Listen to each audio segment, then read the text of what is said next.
tous. Aujourd'hui, nous allons voir la leçon. En fait, c'est la suite de la leçon, de la précédente leçon. La suite de la leçon du pouvoir autoritaire. Maintenant, aujourd'hui, nous allons voir le côté nationaliste du roi haïtien de 1804 à 1843. On va voir ça avec toujours les mêmes présidents. Dessalines, Christophe, Pétion, ouais. Bonne écoute.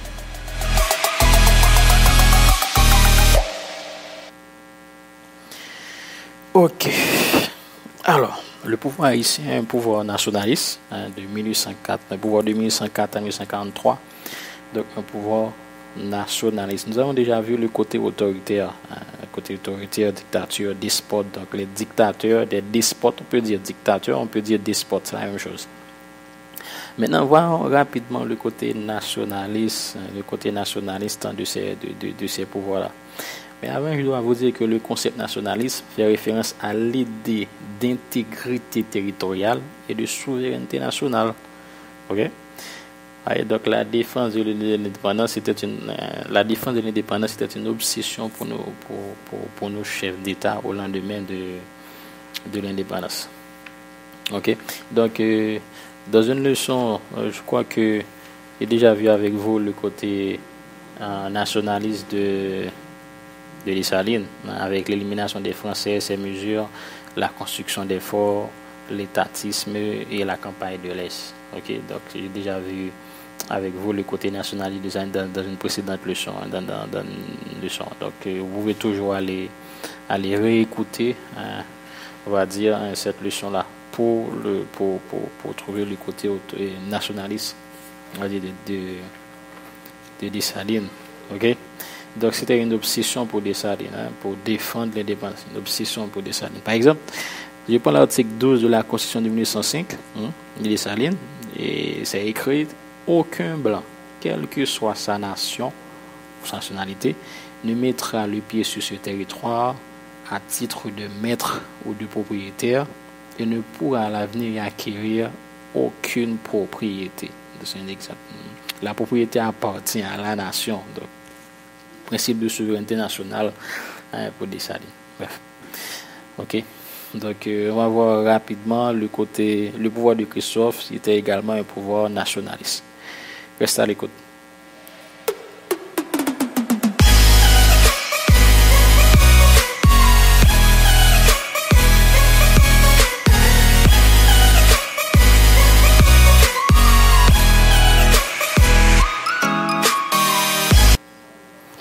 Le pouvoir de Christophe, un pouvoir nationaliste. On va dire Christophe va aider quelques libérateurs, on va dire. Christophe, par exemple, il va fournir de l'aide aux libérateurs dominicains Sanchez et Ramirez. Okay? Le fait de soutenir les mouvements de libération nationale en République dominicaine vise à préserver l'indépendance nationale. Rappelez-vous avec la campagne de l'Est la tentative de campagne de l'Est de Toussaint, ou encore de Dessalines. Donc il voulait par exemple Dessalines voulait étendre la révolution sur toute l'île. Ok, parce qu'en République dominicaine il y avait encore de l'esclavage et c'était comme une menace pour l'indépendance nationale. Donc à l'ouest d'Haïti, on était libre, indépendant, et à l'est République dominicaine il y avait encore de l'esclavage. Donc Dessalines avait perçu ça comme étant une menace. Il fallait à tout prix rayer l'esclavage de toute l'île. Et autre fait qui prouve que Christophe, on va dire c'est plutôt cruel comme action, qui prouve que Christophe a un pouvoir nationaliste. Et Franco de Medina, il était un émissaire français, il était venu dans le nord pour négocier l'indépendance nationale. Et il a connu un sort, on va dire, un sort affreux. Il a été fusillé. Christophe l'a fait fusiller. Pour Christophe, l'indépendance n'était pas négociable. Christophe. Ok. Ça, c'est quelques faits prouvent également que Christophe, le dictateur Christophe, il était, tout comme Dessalines, un pouvoir nationaliste. Nous allons voir rapidement le pouvoir nationaliste de Pétion. Restez à l'écoute.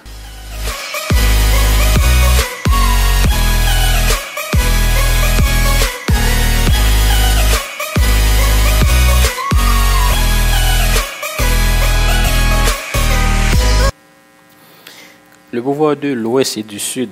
N'oubliez pas que Pétion, il dirigeait l'Ouest, il dirigeait le Sud. On aura le temps de voir ça, la division du pays, de la République. Christophe dans le Nord, Christophe était président dans le Nord et Pétion était président dans l'Ouest et du Sud. Un pouvoir nationaliste. On va voir ce que Pétion a fait pour dire de lui qu'il était lui aussi un nationaliste. Pétion a fourni de l'aide à Simon Bolivar pour la libération de l'Amérique latine. Okay, il a aidé, tout comme Christophe Pétion a aidé. L'histoire rapporte que Pétion, par exemple, il avait reçu Simon Bolivar à Chamel, dans le sud-est. Comme Dessalines et Christophe, Pétion réalise la nécessité de défendre l'indépendance nationale en apportant son soutien à tous ceux qui luttaient contre le système colonial. Voilà. Okay. Et nous poursuivons. Les lois de 1811 et de 1812, okay, et concernant la mise en vente d'une grande portion des terres de l'État, contribuent également au maintien de l'indépendance. Et enfin, Pétion s'est révélé également nationaliste dans ses pourparlers avec la France au sujet de la reconnaissance de l'indépendance. Voilà. Pétion voulait à tout prix que la France reconnaisse l'indépendance d'Haïti. Donc, on va dire que tout comme Dessalines, Christophe, Pétion lui aussi, il s'est révélé à travers ses actes dans ce gouvernement un nationaliste. Okay? Restez à l'écoute pour le pouvoir de Boyer, ce pouvoir aussi, il était un pouvoir nationaliste.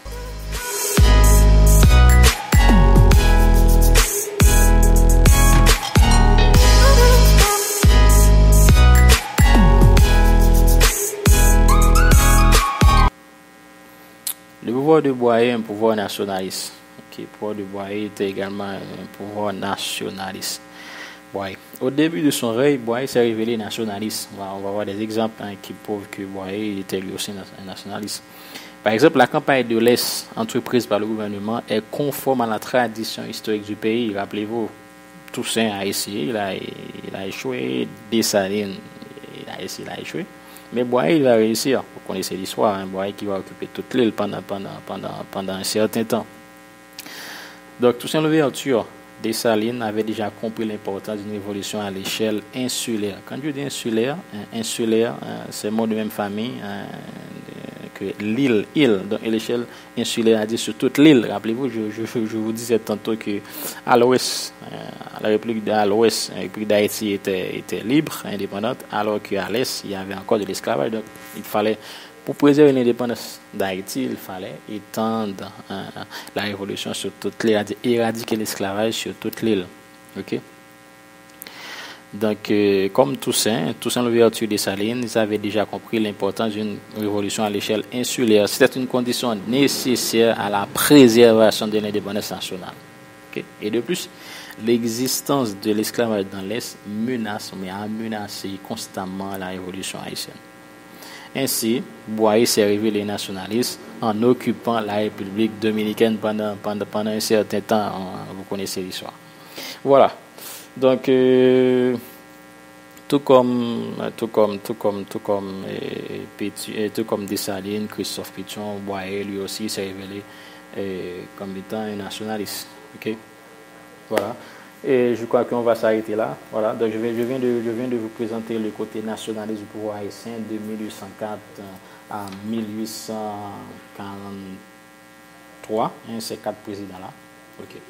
Dans la prochaine leçon, ce que nous allons faire, nous allons analyser l'assassinat de Dessalines, drame du Pont Rouge, et aussi on va également voir la crise de 1806, la crise de 1806 suite à l'assassinat de l'empereur, du fondateur de la patrie, Dessalines. On se dit à la prochaine. Bye bye.